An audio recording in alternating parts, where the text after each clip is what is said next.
시장을 이겨라. 오늘도 시장을 이기는 전략 세우겠습니다. 경기에 대한 우려감 그리고 FOMC를 앞두고 경계감이 커지고 있는데요. 시장 흐름들 예측하고요.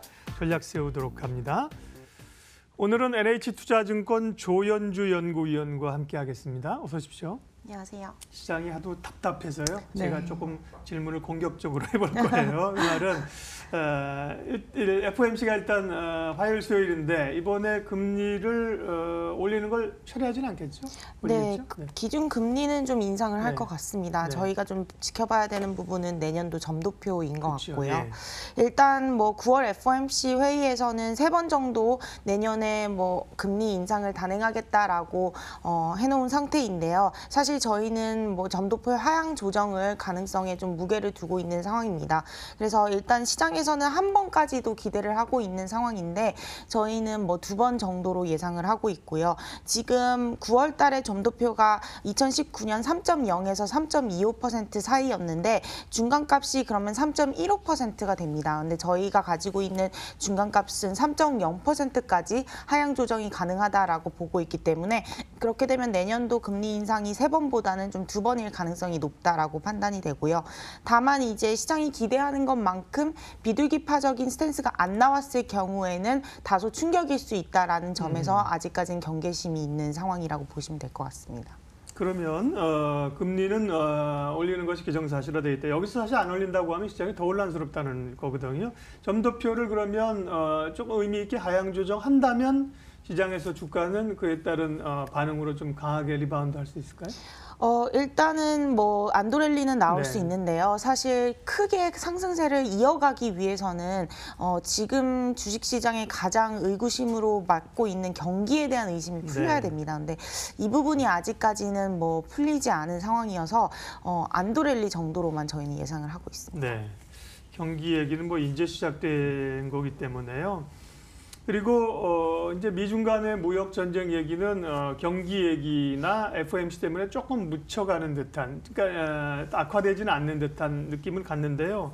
시진핑 주석이 이제 개혁 개방 40년을 기념해서 이제 오늘입니다. 연설하게 되고 있고 또 이어서 경제 공작 회의가 있고 연말에 이제 이런 회의들이 있습니다. 중국의 스탠스가 소위 제조업 2025를 좀 낮추는 쪽으로 꼬리를 내리는 쪽으로 갈까요? 일단은 지금 미중 무역 분쟁 같은 경우는 오히려 조금은 완화되고 있다라고 볼 수가 있을 것 같거든요. 그래서 시장의 관심은 좀 패드에 포커스가 되어 있는 것 같고 이번에 뭐 중국 경제 공작 회의에서 개방 40주년을 맞이해서 외국인 투자에 대한 스탠스를 조금 더 개방 쪽으로 높일 것이다라는 게 이제 저희 중국 쪽 애널리스트의 뷰이고요. 재정 적자 목표치도 기존 2.3에서 3.0%로 상향 조정시키면서 경기를 부양시키기 위한 각종 재정 정책들도 내놓을 것이다라는 기대를 좀 가지고 있습니다. 그래서 미중 무역 분쟁 우려 완화 그리고 중국에 대한 경기 부양책은 다소 시장에는 상승 재료로 작용할 수 있을 것 같고요. 일단 미중 무역 분쟁 같은 경우는 시진핑 주석의 좀 양보적인 스탠스가 보이는 것은 사실입니다. 제조업 2025에 대한 목표치를 낮춘 부분도 마찬가지이고요. 외국인 투자에 대한 네거티브 리스트도 2019년 말까지는 더 확대시키겠다라고 말한 부분도 사실 긍정적이다라고 보고 있고요. 일단은 저희가 가지고 있는 스탠스는 중국 쪽의 체면 있는 양보로 인한 미중 무역 분쟁 우려는 다소 좀 완화될 수 있다라는 기대감으로 저희는 기본 시나리오를 가지고 있기 때문에 이제는 이 불확실성은 다소 좀 점차 완화될 것이다라는 게 저희의 생각입니다. 관련된 기사 팔로우하는 건 가운데 이제 제가 제일 인상 깊었던 거는 항복인 듯 항복 아닌 듯 이렇게 갈 가능성이 높다. 뭐 양보하는 것 같으면서도 장기적으로 갈 가능성이 있다는 얘기였는데 정점은 어쨌든 지났다는 평가를 듣습니다. 다음 반도체 얘기인데요. 오늘 제가 답답해서 도발적으로 질문을 드린다고 했어요. 삼성전자 액분한다고 이제 기대감 가지고 산 개인 투자자들 많거든요. 지금 이제 여지없이 물린 꼴이고요. 그러면 지금 삼성전자나 하이닉스는 다 목표가 향하니까 손해보고라도 지금 파는 게 좋습니까? 아니면 오히려 매수 기회로 삼아도 좋습니까? 일단 저희가 가지고 있는 반도체에 대한 부분은 일단은 지금부터 한 2분기까지는 계속해서 좀 지지부진할 것이다라고 보고 네. 있어서 만약에 장기적인 투자가 어려우시다면 뭐 나오시는 게 좋을 것 같고요. 만약 장기적으로 투자가 가능하시다고 생각을 하시면은 뭐 지금 매수하는 것도 뭐 저점이다라고 생각을 하고 있는데요. 일단 반도체 같은 경우는 앞으로 2분기까지는 좋은 재료는 없습니다. 더 하락하는지 여부가 이제 중요한 것 같고 사실 밸류에이션상 그리고 실적은 어느 정도 반영이 했다라고 저희는 생각을 하고 있기 때문에 추가 하락폭도 그렇게 크지는 않을 것이다라고 생각을 하고 있는 상황입니다. 일단 내년도 감익 불가피하고요. 반도체 수출 1분기까지는 제로 성장 예상을 하고 있는 상황입니다.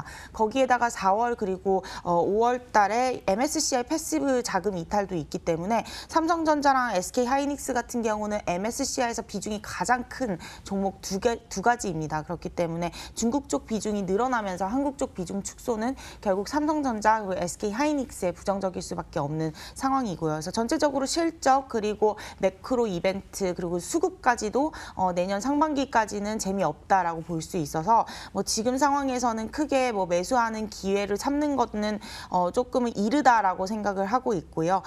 다만 이제 물려 계신 분들 같은 경우는 좀 긴 호흡으로 접근을 하시는 게 좋을 것 같습니다. 예.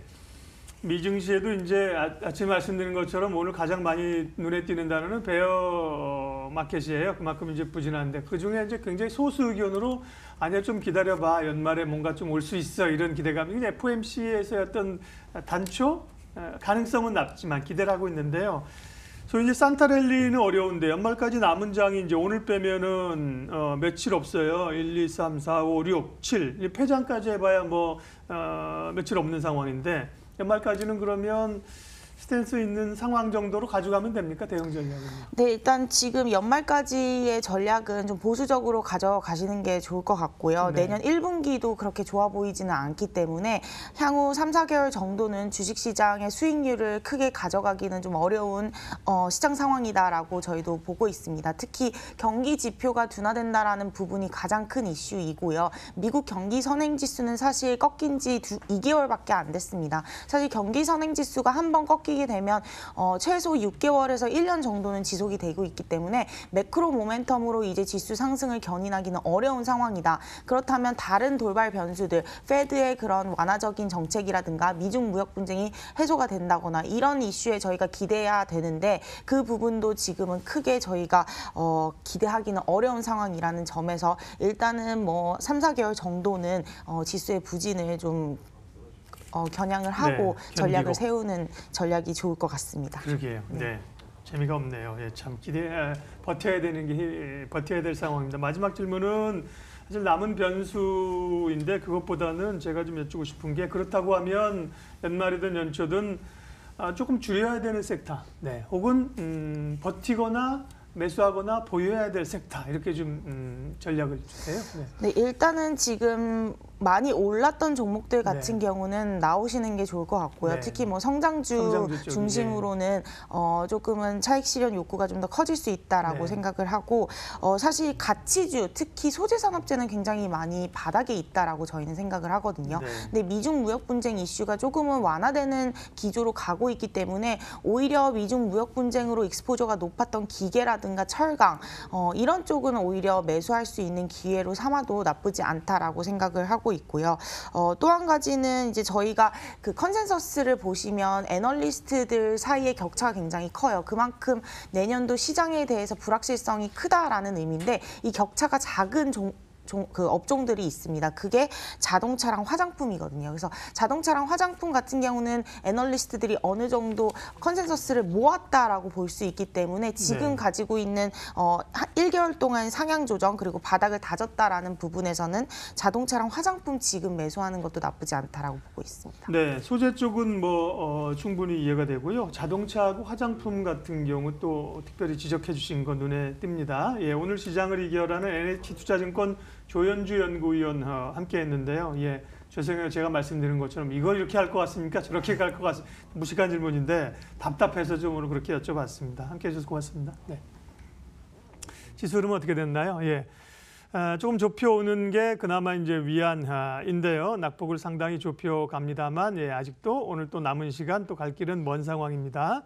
출발 마켓온 오늘 순서는 여기까지 하겠습니다. 오늘도 좋은 투자, 좋은 선택하십시오. 고맙습니다.